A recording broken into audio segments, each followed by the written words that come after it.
There we go. So welcome to this masterclass. And I'm going to share my screen here so that we can share a little bit of some things that I've got going on as well. But hopefully, now I can't see the chat while I'm sharing screen. So hopefully you can all see this as well. And I'm going to let you know that the name of this that you came in for is How to Move Your Ministry Forward This Year. Maximize your story, your values, and your dreams. And you might wonder why. Why a webinar, masterclass, whatever you want to call this thing, on a topic like that? You know, I don't know what the rest of you do, what kind of titles or positions you may hold in a faith community or anything like that. But I know from my own experience and the experience of people around me that things aren't going quite as well as they used to within faith communities, that things are changing. Let me put it to you that way. Sometimes for the good, sometimes not so good. When the pandemic hit, everybody, or most everybody, closed down for an extended period of time. And one of the benefits of that, if we can call it that, is that many faith communities, if they were not already doing so, started putting their many of their activities, any kind of worship service that they did online. Some in certain parts of the country did things outside, and some did some creative things by putting things on, piping it through radio so that people could, there were several places in my area I had drive-up church for Christian church services where people would come in their cars, just like a drive-in movie theater. The pastor was outside somewhere or maybe inside, had it hooked up somehow, and I have no idea how that technology worked, to an FM radio station. And people would tune in their cars to hear the service at drive-up church. Rather creative way of doing that. But most people did things like stream things live on Facebook. So the faith leader was inside the building and conducting the typical types of activities, and that was put out on Facebook Live, on YouTube, Vimeo channel, or some other way of streaming it. And that was great. That was great. But now that most people are starting to feel more comfortable coming back and doing things in person, not all people are coming back to their faith communities for in-person services and activities. And that, how do we get people back? How do we continue to work with people in this new medium that, I'm using here as well? And it's a great medium, but it's not in person. And it removes the touch that we're used to from some of that. So how do we use that? How do we get people back into the physical space again as well? And how do we reach out to new people? There are some studies that say that during the pandemic, attendance online with faith communities of all different kinds of faiths rose. That's awesome. Some people participated, watched more than one type of service per week because they could do that easily online. That's awesome too. And I admit I did some of that too, watching on the church where I'm a member, but also another congregation. It was actually the congregation where I grew up. I watched some of their services too. But, that's all wonderful. But how do we get people back? And now that it is possible to come back in person, attendance, by and large, is not coming back. And some of the online viewers are kind of dropping away. How do we get the regular members back? And how do we reach out to new people? Our world and our culture is experiencing far more polarization than I can remember hearing about in any time in our history, perhaps since the Civil War. And it's making things more difficult because there are some tendencies for people to think, well, if you don't believe everything the way I do and do everything the way I want to do it, that therefore you don't belong here. You're not welcome, or even you're bad or you're wrong for doing it some different way. And it's creating even more divisions and divisiveness within our culture. And, we need to be able to work with people in the outside world who are different from us, have different ideas, different philosophies, different faith practices, yes, but also different stances on some of the major social, economic, and cultural issues of the day. And there are many of them, as we are finding out in some recent activities and rulings. I mean, abortion, pro-life, gun control, more registrations, more background checks. Then you have Republican, Democrat, all of those kinds of divisions. Black, white, brown, immigrant, resident, citizen.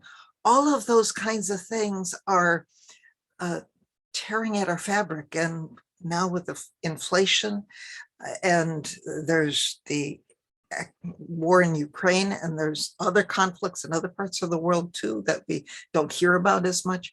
But all of these things at once, and there's so many ways that people are being split apart.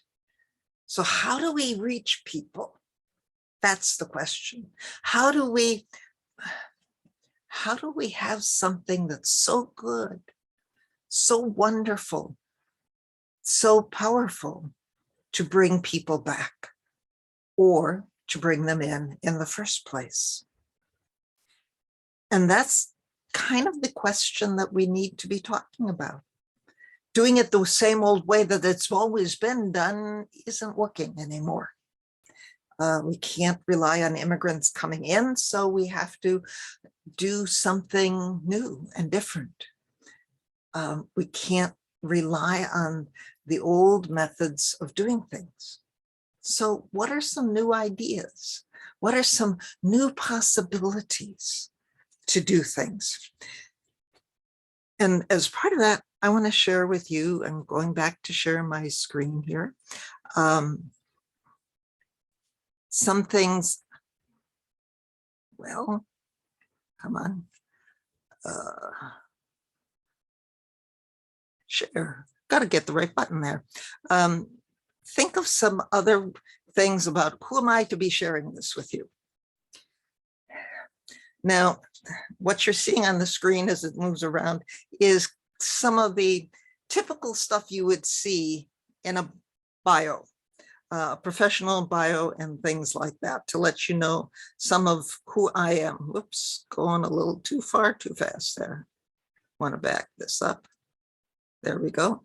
I have a Master of Divinity degree, and I have been a pastor for 42 years.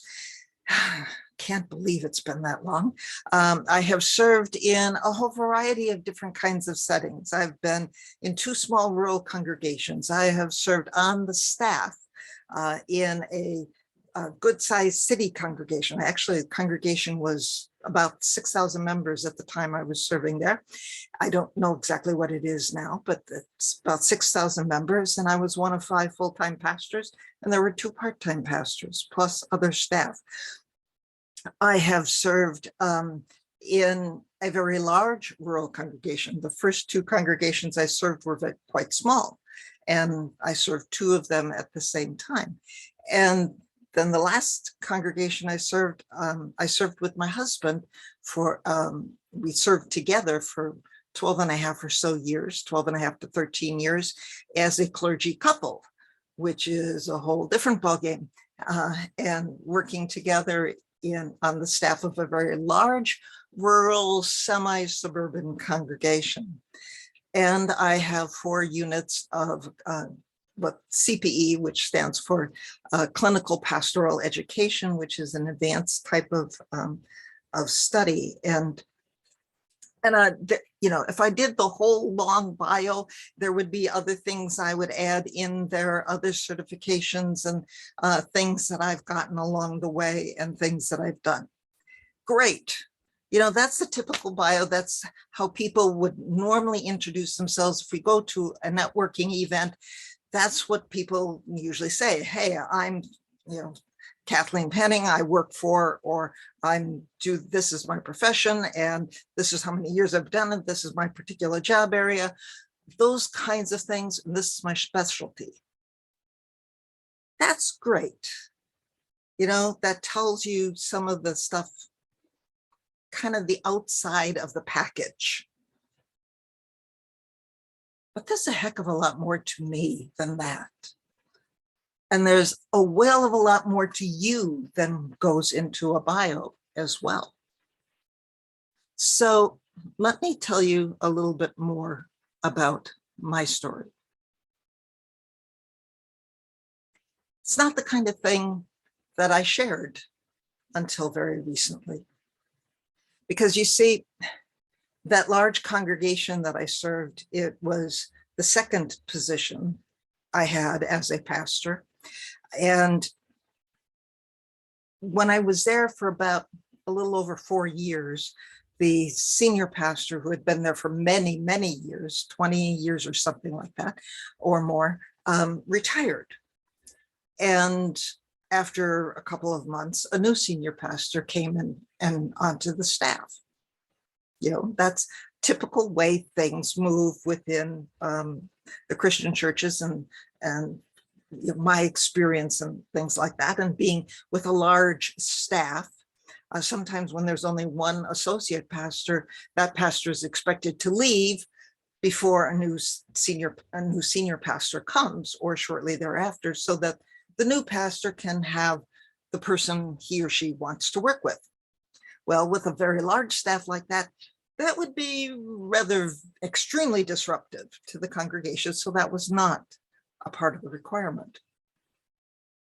So after a number of months with the new senior pastor being there, there was it was a Friday afternoon in June, as I recall.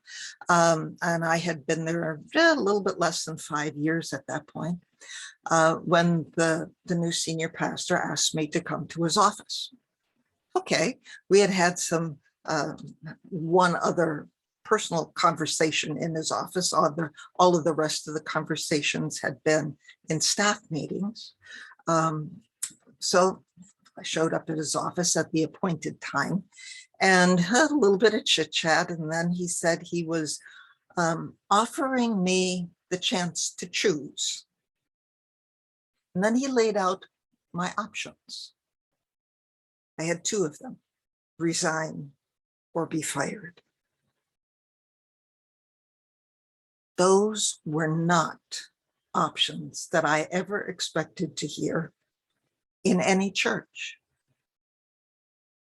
That was not, in my experience, the way a church, a ministry, a faith community was run. Though nothing even remotely close to that had ever been part of my experience in my life to that point, I was devastated. To be very honest with you, I was absolutely devastated. I felt like a total, absolute failure in the midst of all of that. I took the socially acceptable option and resigned, but underneath, to me, they both meant the same thing: you're fired. And I felt like I had apparently failed that pastor, and in his estimation had failed the congregation. I felt like I had failed my family and myself, but I also felt like I had failed God. And I was very much on the verge of leaving ministry altogether. I didn't know what else I was going to do at that point in time, but I was ready to pack it up and say, hey, obviously this is not for me. It took time. It took working with a mentor, coach, who helped me begin to see some of my gifts. And they weren't necessarily the gifts that I had thought I had. I had been trying, this has taken me quite a long time to figure this out, but I had really been trying to kind of fit myself into a box of what other people expected and how other people defined ministry and what I should be doing and how I should be.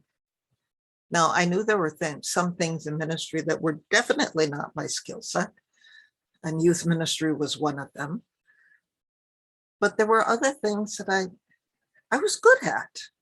And that's part of what I was doing at this large congregation.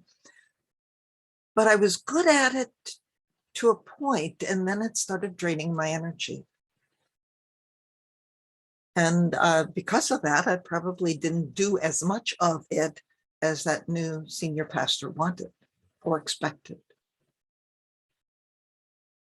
And so I began to realize that I have gifts.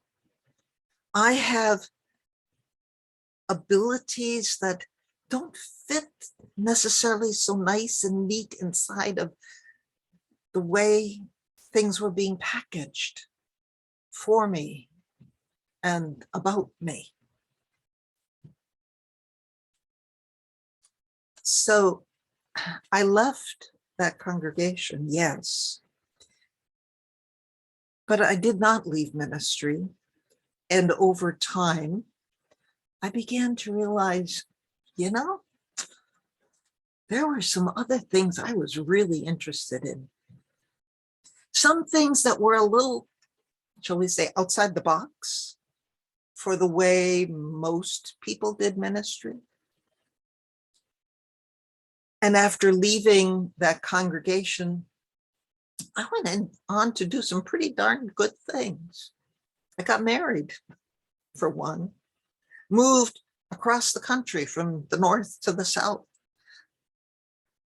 designed the floor plan for the house we live in. You're seeing one of the rooms here for that. I was in that team ministry with my husband for 13 years. And then after retiring, I've started my own business. And for 4.5 years now, I hardly believe this, I've been doing a weekly live interfaith internet radio show that has reached people on 6 continents. The only continent that hasn't reached people on, to my knowledge, is the one that there aren't very many people there, Antarctica.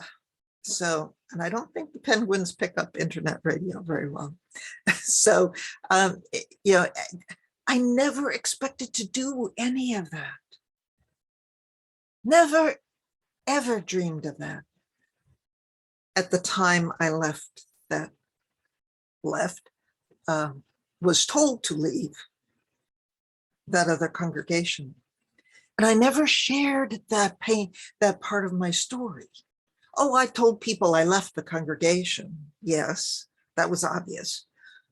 But I never said why or how I felt about it. I was ashamed of it. I felt that people would judge me and see me as not a good enough pastor. But in the last year or so, I've learned how to tell that part of my story and realize that there's a lot of power in that, because that part of my story is not the end of the story. It's kind of a pivot point for me. And from that event, from that experience, there has blossomed out a lot of other things. And that is a beautiful thing. Now, I share that with you because every one of us has story like that in us. And can you imagine what would happen if the leaders in your congregation, your faith community, or wherever you are, were bold enough to share that kind of a story? Not a testimonial per se that some Christian churches use, but that kind of a story. And what would happen if it was more than just our own personal stories? Because, our own personal stories are very, very powerful, but there's more to stories than just us. That last congregation I served taught me that a faith community of any kind also has its story. And when I learned to tell my story, I got to thinking, when our faith communities, when us as individuals start to tell our story within a faith community and realize that God's love works through us, sometimes in very mysterious ways, ways that we would not choose for that to happen, like for me being essentially fired from the congregation, but that God can work through all of those things. And if we shared those kinds of stories with one another and use that as a way of talking with other people about God's love for us and the power of transformation that God gives to us through our stories and in the midst of our lives, that's powerful in and of itself. But what happens if you have a story from your faith community and share that too? Let me give you an example. That last congregation that I served with my husband, 2 years into our ministry there was the mid 40-ish year old husband of a member who died. And I mean, he was still basically a young man, and middle-aged, whatever you want to call it, but he was not an old person. And he still had 2 children living at home. And so, this is a traumatic event for the wife. Her parents were also members of the congregation. And the congregation that we were serving has a cemetery right next to the church building. And the policy was, and still is, that the spouse of a member can be buried in the church cemetery, just like members can, and that's for free. So the family not the widow, but another family member, met with a person on the cemetery committee and picked out a space in the cemetery for this man to be buried. And funeral and the burial occurred and all of that. About 4 months or so later, my husband and I began to hear that there was another member of the congregation who was kind of upset about where this man had been buried. Upset because he was saying that that place where the gentleman was buried was part of a family plot. Well, all of the definitions within the bylaws of the cemetery said there are no family plots, and this church owns all of the property in the cemetery, even after a burial. So it's, you get assigned possibly to spaces, but there's nobody else owns any part of the cemetery. So anyway, this member who was upset, the church board talked with the family, with him and his family, and could not come to a solution for that. And, there was all kinds of possibilities and offers tried to be made. And the only thing that the gentleman wanted and his family wanted was for the deceased to be exhumed and buried somewhere else at the expense of the church and the widow. And the church board wasn't really willing to do that because the bylaws did not indicate that there was an error at that point. So eventually, the upset member filed a lawsuit, a civil suit against the church and the widow. Now we had a whole different issue on our hands, and people were taking sides. There were people who sided with the widow and her family and say, let the dead lie in peace. There were other people who took the side with the upset member and said, no, that's in the wrong place. You need to move that body. And it was threatening to split the congregation. There was misinformation out there. There were accusations going on and all of that kind of stuff, which often happens when there's a lot of emotion going on. And this dragged on. It took a total of 6 years before the whole issue was legally settled. And there are a whole bunch of reasons for that, but, and I won't get into that because it's not really germane to what I'm sharing here. But along the way, after we were into this a couple of years already, like 3 or 4 years into this whole situation, my husband and I were trying to walk this very fine line between supporting the church board and still being pastor to all of the people who favored and thought, that this other family had been wronged by having a non-member buried in their family plot. So we were trying to walk a very fine line in the midst of this. And along the way, I heard or had a conversation with a gentleman, an older gentleman in the congregation who was kind of a historian of the congregation. He also did a lot of genealogy for people in the community. And his own father had kind of started the record keeping for the church cemetery and had been a church historian before him.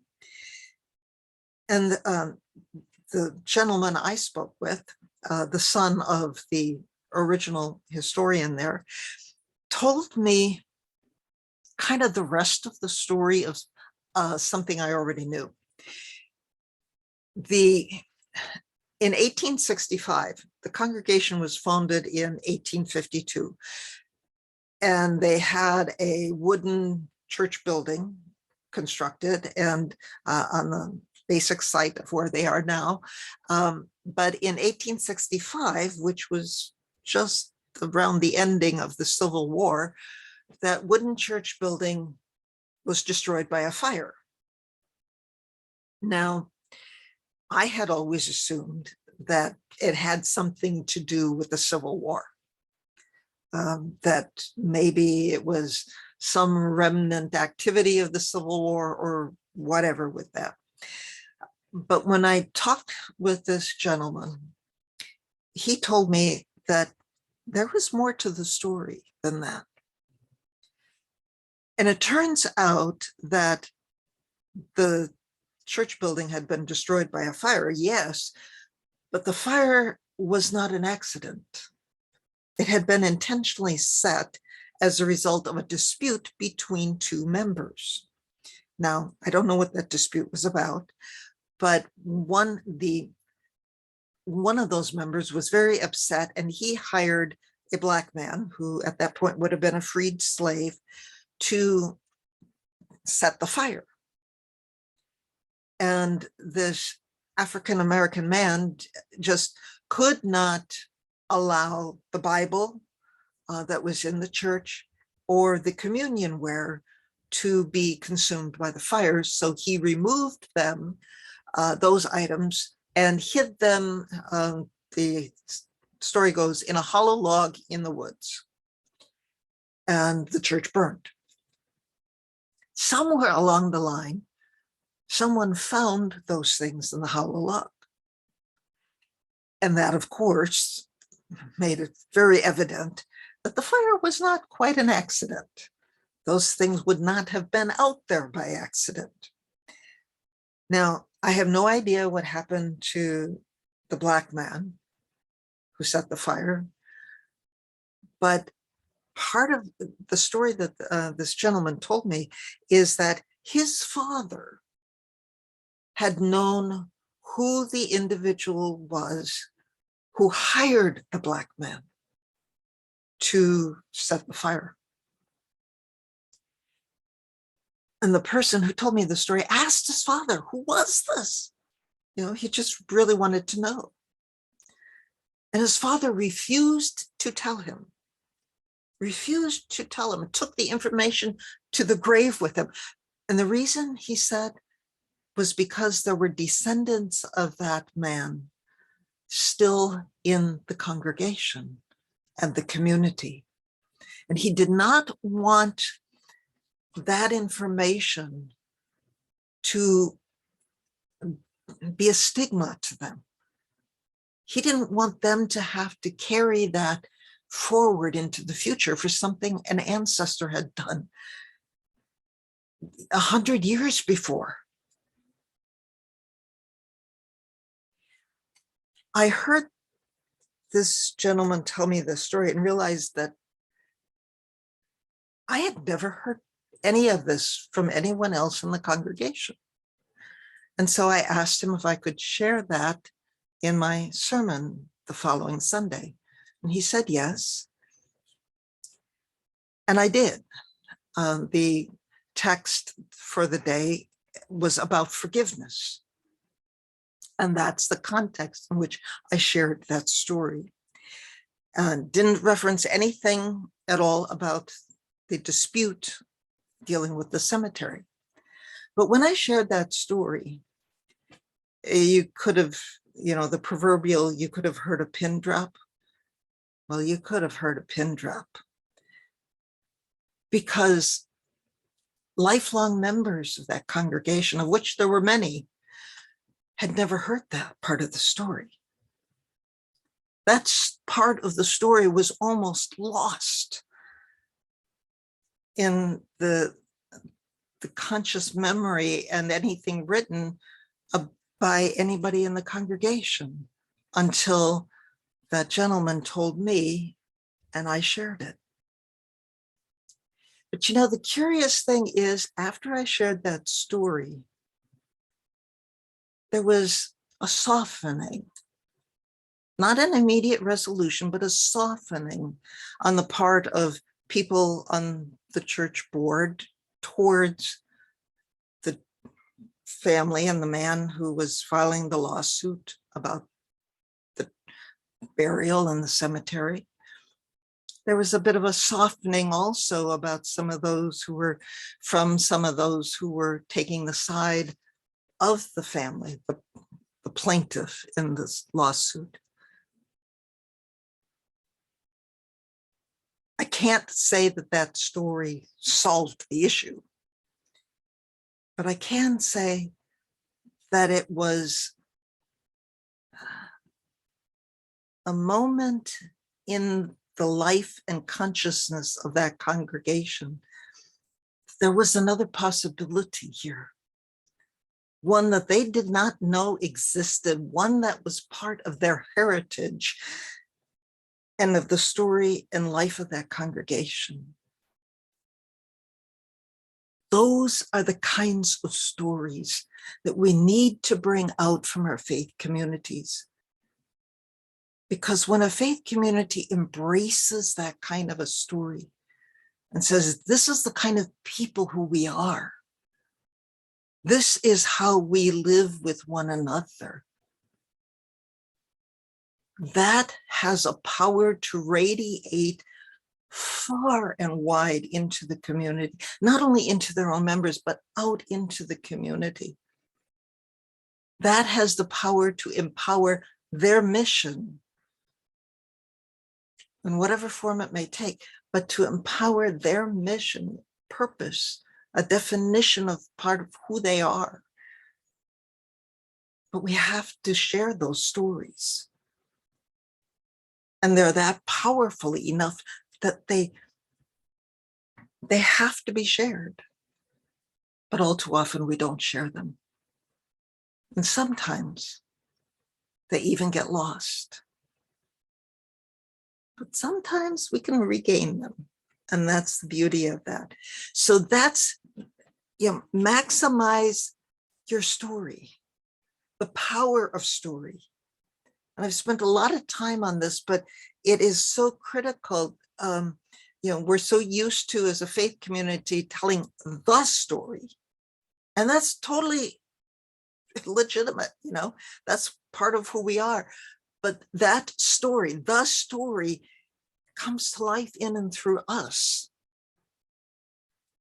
And until we share how that story, the big story, impacts us in the day-to-day, and in the nitty-gritty of life, the good, the bad, and the ugly parts of life.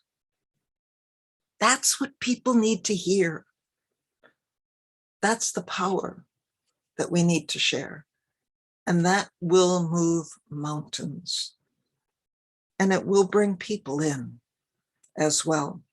So that's why we need, story is so powerful, and we need to share that. And then there's also the power of our values. And instead of you looking at the screen all the time, I'm going to let you look at me a little bit too. Our values. Our values are mixed up in our story, but there are more than that. I've been learning that the most successful companies, the ones that are the best places to work, are ones where they have defined their values and really live them at all levels of the company and the structure. In fact, I was talking with a woman today who has worked in HR for many, many years. And that's one of her passions, is to help people understand that no matter what level you are in a company, that building trust and relationships in a company is what makes a company a great place to work, where everybody is valued. Everybody is as important as anybody else, including as important as the CEO. no matter if they're in the mailroom or in the top office or corner office. Everybody is important to make it work. And I've been thinking about that for many months now, about the idea of what would happen. What would really happen in a faith community or a nonprofit organization for that matter, if we really defined our values and then figured out, okay, now we know what these values are. We've, been explicit about bringing them out. What does that mean for how we work together, how we live together? Let me give you an example. Suppose, I'm going to stop for a moment and take a drink of water. My throat's getting dry, so instead of starting to cough. Suppose you are in an organization where the person who's the chair of the governing board, whether it be the lead faith leader or some member of the congregation community, and I use congregation as a generic term for any faith community here. Suppose that person is someone who is maybe ex-military, and they say, meeting starts at 7:30, therefore everybody should be present in their seats, ready to start the meeting precisely at 7:30. Okay, that's one way of doing things. Now, there are some other cultures where that's not true. There are some cultures and places I've heard of where 7:30 is the time people start to gather. And there is some community time. People on the committee or board or whatever they're doing, that's the time they gather and they kind of check in with each other. How you doing? What's going on with the family? That kind of thing. And maybe 10 minutes, 15 minutes, half hour later, they sit down and actually start the business part of the meeting. It's very important to know the difference between those two different kinds of values. Because if you have somebody with the 7:30 means we sit down and start the meeting at 7:30, who's trying to lead an organization where the culture and the values of the people are, no, we need this community time. That's as important as the quote business time. And those two won't mix. And my realization is that there are so many faith communities and organizations of all kinds where we don't define those values. We assume, especially in a faith community, this is what our scriptures say, so therefore that's what we believe. But we don't define what that means as to how we live together and what we do together. Another little bit of an example, if you're in a committee meeting, what does it mean? You say a value is that we respect each other. Okay, what does that look like? What does that mean for, if somebody's sharing a report or talking about something and two or three other people at the end of the table are having a little conversation of their own? Is that a way of respecting? Is that not a way of respecting the one who's speaking? What about somebody who tends to interrupt a speaker? Is that considered a way of respecting or not? Is that how you want to value things? And so my challenge is, and the thought is, what if you took one committee or one small group in your faith community or your organization and sat down and looked at your values. You know, what is it that we value as a community, as a group here? Just that little group, as to how we're going to function together. And then list those out and keep those as a visible list for your meetings for, 6 months or whatever time frame you wish to do that, or the next year.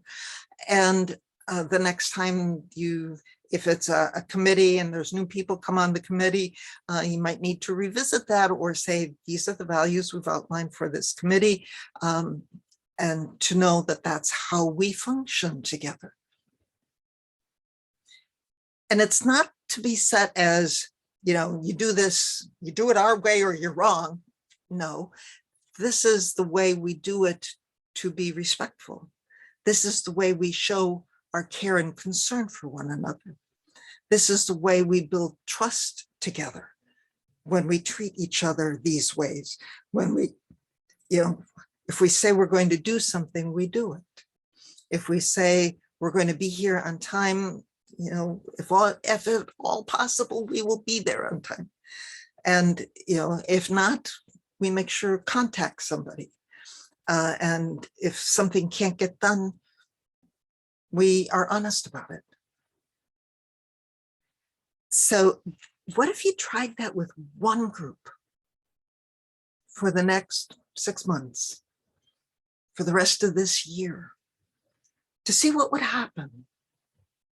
I have a hunch of what can happen. I know what can happen with that, not just a hunch. I know what can happen. It can build a wonderful, a greater sense of common unity, community amongst that group of people, a greater sense of trust, a greater sense of, yeah, it's a committee meeting, but this is a committee that works together. We actually get things done. We can actually move the needle a little bit. Or this is a group of people I love to be with because when I share something, I know I'm going to be heard. And what I share is going to be respected. Oh, how much we each long for that, to actually be heard and respected. Oh, man. Give that to people in a community, in a committee, or in a small group. That's going to draw other people to it, draw other people to you. And if you do that in one small group, and then start slowly spreading it out, and at some point, even do it for the whole congregation or the whole organization, and say, these are the things we value. This is how we will live together as people of faith, as people of God. How we show love to one another, how we do that. That is going to be powerful. That is something that will draw people to you when you do that kind of thing. And then there is the third, and go back to sharing my screen again here, the power of values. There is also the power of your dreams. And I'm not talking about, nighttime dreams. Maybe they will be your nighttime dreams, but maybe not. But I'm talking about those nudges that you get sometimes that say, maybe we should try this. What if? Or wouldn't it be great if we could? Here's an idea. Those are the kinds of things of which the future is made. You know, you think of all of the great inventions. It's somebody who had an idea, a dream. The Wright brothers, dreaming to fly like a bird, like many before them had done, had that dream. They followed that. They were the first ones to have a workable, lighter than air airplane that worked. But we each have those dreams inside of us too. Now, it might be a dream of some way that you have of sharing your talents that you're not currently doing. I'll share a quick story from my life about the time I was in 8th grade, long time ago these days. About the time I was in 8th grade, I began to feel what some people call a calling to do something in, in some form of ministry, to do some work within the life of, for me, a Christian church. And I looked around at all of the different things that were available for women to do. And that was be a church secretary, be what's called a parish worker or director of Christian education, or work with the youth in the church, work in maybe as a missionary with other women overseas somewhere, work. There was another field within my particular denomination called the diaconate, which was for women who were single. They could leave without any repercussions or saying that they were bad, but if they wanted to get married. But if they were single, they could dedicate their lives to working in some form of ministry, which was usually a nurse or a teacher.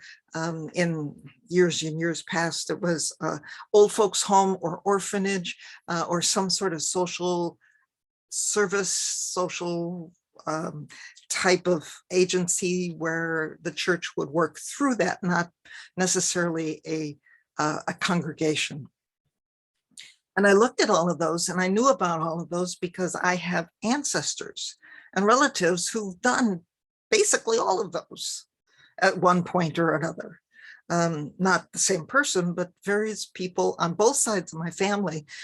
Women have held most all of those different positions within Christian church. And I looked at all of them, I thought, yeah. But none of them fit me. They were all good, they were all beautiful things, but it was like trying on a pair of shoes that, it just didn't fit quite right. And those were the only things available to me as a female at that particular point in time. And so I just kind of shelved that dream, that nudging, that tugging, nudging, whatever, and just kind of left it alone because there was nothing I could do with it that really felt right. So all through high school, just kind of ignored that.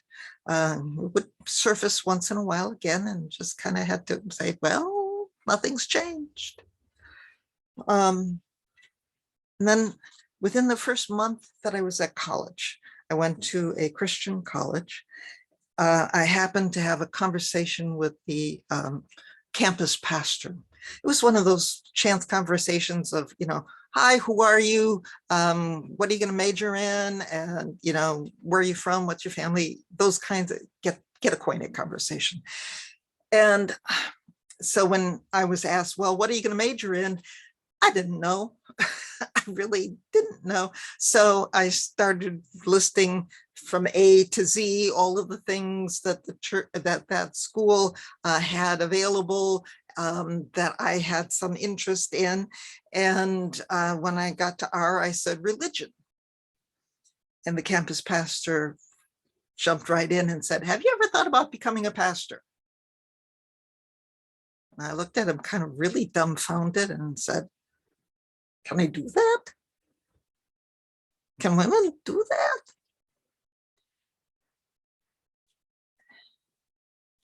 It's amazing sometimes how God's timing works, because just about 12 months before that conversation, the denomination that I'm part of had allowed the first women to become pastors. The very first ones. That dream, that nudge, that tugging, whatever you want to call it, came off the shelf. And it became a possibility. So I don't know what your dreams are. I don't know what you think is, gee, I wish our faith community could. Oh, wouldn't it be great if I could? Whatever that is, that dream can be a gift from God. Don't say, oh, that'll never happen, or I couldn't ever do that. I thought I could never be doing this, believe me. I never dreamed I'd be doing a radio show. Never dreamt that. That was not a part of what I was thinking about 10 years ago. But then there was that nudge. Somebody said, I'd like you to come on and do this. I said, oh, And I gave it a try. Whatever the dreams are that God plants in your heart and in the life of your faith community, don't ignore them. Your dreams, as one of my dear friends and teachers, Dr. Sharika Dodd, has said, your dreams are urgent. The dreams God gives us can birth and blossom into something so beautiful. And it's up to us to carry the seeds of those, to plant them, to water and nourish them, to share that dream and that vision with other people. And people can get excited around those kinds of dreams and visions, especially if we bring them on board and allow them to be part of that as well. So moving your faith community, the mission, the ministry of your faith community forward, 3 different ways of doing that. And your story, your values, your dreams, they're all so much a part of what that is and what's important, and that there's seeds that God plants inside of us, and God can use all of this material, all of us, all that's inside of each of us to do something. So what's next? What's next? That's a good question, isn't it? What's next for you? I don't know the answer to that. You're the only one who can answer that. But I can offer to help you think through that answer.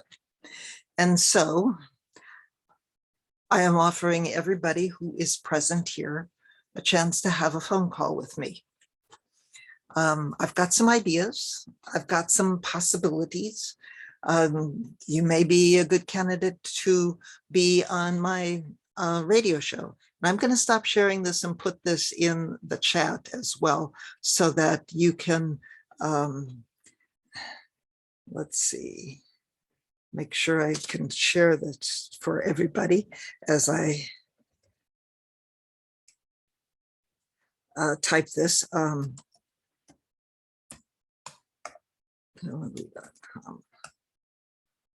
And you can save the chat, and it'll also come out in a follow-up email.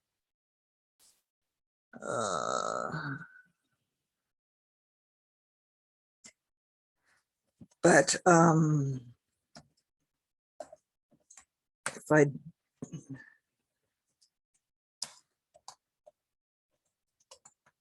and I hope I've spelled everything correctly. Oops, got to change one thing here. Got one too many spaces in there. Calendly.com. Caring for yourself, 20-minute exploratory call. Okay, I think that works. And it'll come out in a follow-up email that you can do this as well, but you can save the chat and, you know, give me a call. Let's have a conversation. I'd love to hear what's going on in your faith community and help you dream and explore and some possibilities. And like I said, maybe beyond my radio show, maybe I do some coaching. I help people learn to tell their story too.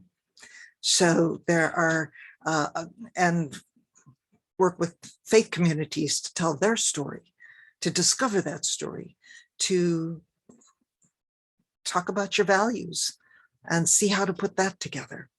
So there's a number of things that I do, but I don't know what's going to fit you. And I would rather have a conversation with you to see what's best and what will be the best fit.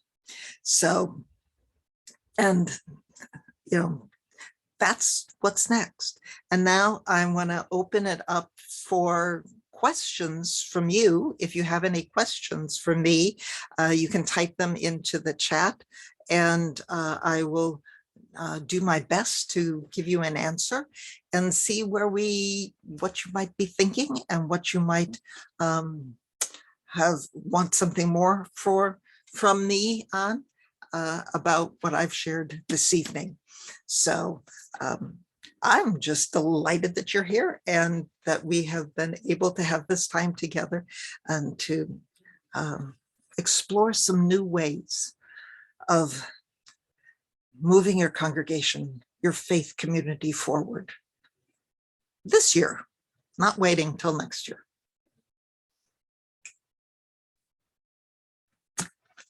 So if you have any,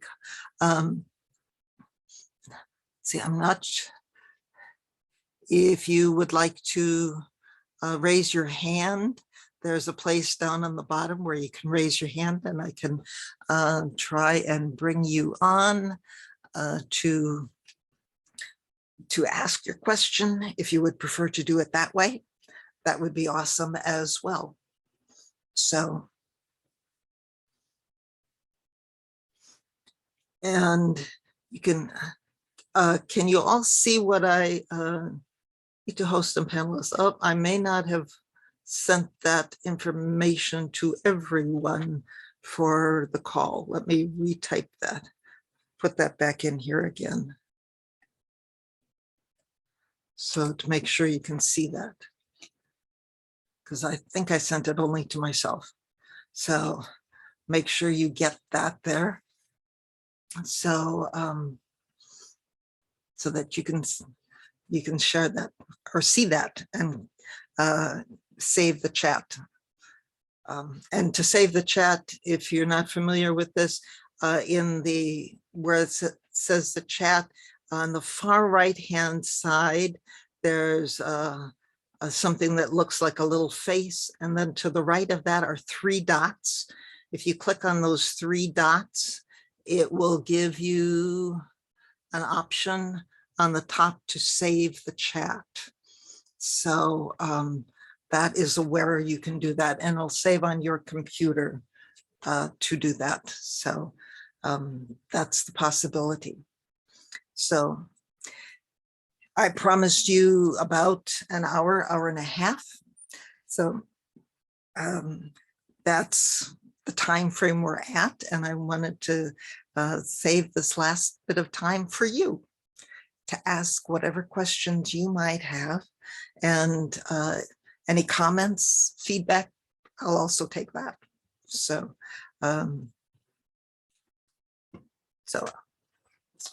anything you might wish to ask.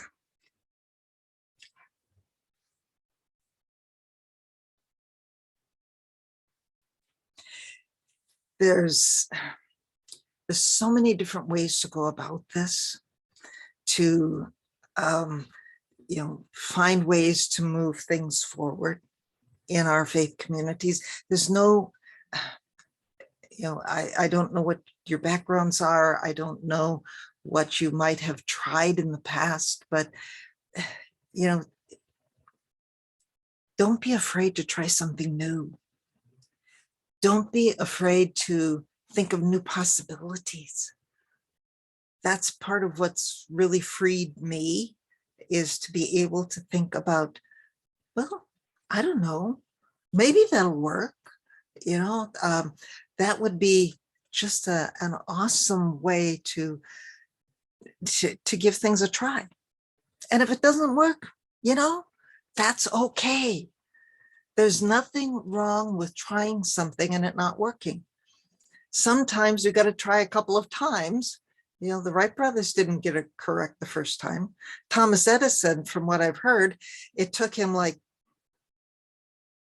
1,000 or several thousand attempts to get the incandescent light bulb to work. And I've been in faith communities where I've heard the statement, oh, we tried that once and it bombed. Okay, you tried it once. It didn't work so well. It didn't work the way you tried it. Okay, how about we try it again with a little twist to it, to do it a little bit differently? Maybe a slightly different approach, maybe some different language, maybe mix it up a little bit. But trying it once, that's good. But just because it doesn't work once doesn't mean it can't work or won't ever work. So, what happened if we tried walking once when we were babies? The chances are we didn't get it right the first time. I know I didn't get it right the first time I tried to tie a shoelace as a kid. I don't remember walking, whether I got it right the first time walking, but I seriously doubt that. I know I do have some recollection of learning to tie my shoes and a shoelace, and I know it didn't work so well to begin with. It took practice doing something. I know I go back and look at some of my old sermons and I go, ooh, and I've gotten better with practice on that too. Most of us get better with practice. Things get better with practice. We do better with practice. So, you try it once.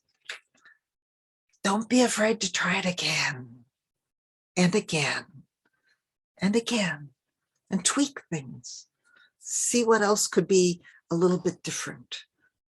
So thank you for being here and for your time today, this evening, for sharing with me. And I hope and I look forward to possibly sharing more with you. If there's no questions, I don't want to keep you any longer than you need to be here. So, but I just say a great big thank you for being here and for sharing this time with me. That's what I really appreciate, and for listening. So I haven't seen any questions in the chat. So I'm going to say,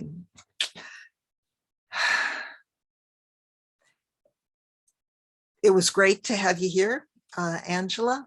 Thank you very much. And I should have asked you folks to let me know where you're from. So if Angela, if you're still here, if you'd just let me know where you're from, I would appreciate knowing that. Where in the world are you from, and what's, so I would just love to know that. I'm living in South Carolina, so San Antonio. Ooh, you've had some, San Antonio's been in the news lately for the unfortunate human smuggling deaths that were there, and that's most unfortunate. Uh, Hate seeing those kinds of things happen to people who are looking and hoping for a new life and something better, and then to have that happen is just most unfortunate. So thank you for being here, and please schedule a call with me. I would love to hear more about who you are and what you're doing, and see what might come next for you. So thank you much. Have a blessed evening and a happy 4th of July and a safe one. And I look forward to continuing the conversation. So God's peace and God's blessings. Have a good night.